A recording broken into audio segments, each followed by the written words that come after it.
The Mancell Girls Vocational Institute, now Mancell Girls Senior High Technical School, was established in the year 1942 by Rosamond Mancell to fill a yawning gap in vocational training for girls.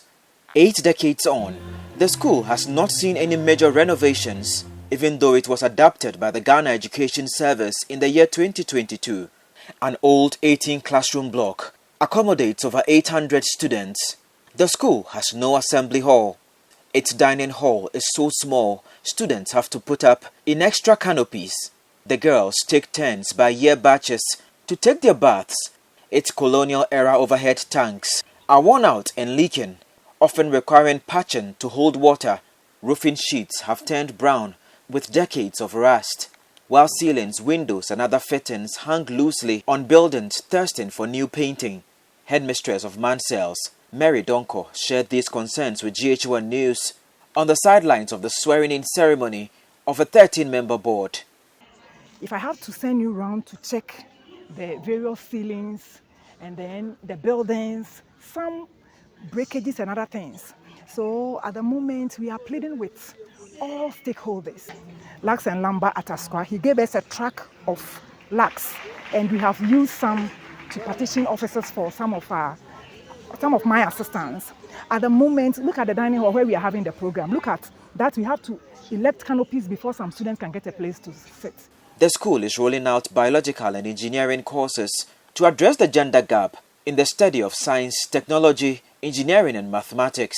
The headmistress is, however, concerned the school lacks laboratories and equipment, forcing it to depend on sister senior high schools for practical lessons.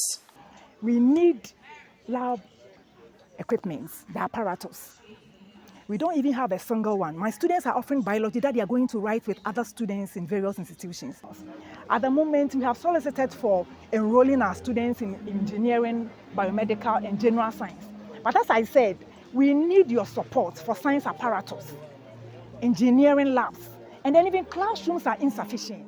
The Oforikro Municipal Director of Education, Dorothy Opare-Beidu, identified with the challenges of the school, underscoring the critical need to improve the infrastructure of TVET institutions to support Ghana's STEM drive. This is Senior High Technical School, and then they are bringing in science and then STEM education. So you see that with it's also a girls' school. So girls doing these various combination of subjects, it is going to help them a lot. The Oforikro Municipal Chief Executive, Anwar Sadat Ahmed, has however given assurances his outfit has factored the concerns of the school in its list of priority projects. We've included their challenges into our, we've noted them now. So we are about to disperse some of the challenges, efforts and funds that will also respond to their challenges. It appears a tall order for the 13-member board sworn in to offer oversight and coordinating roles in the Mancell Girls Senior High Technical School. For GH1 News, Ivan Hitkot Fumado, Buedi, Oforikro Municipality.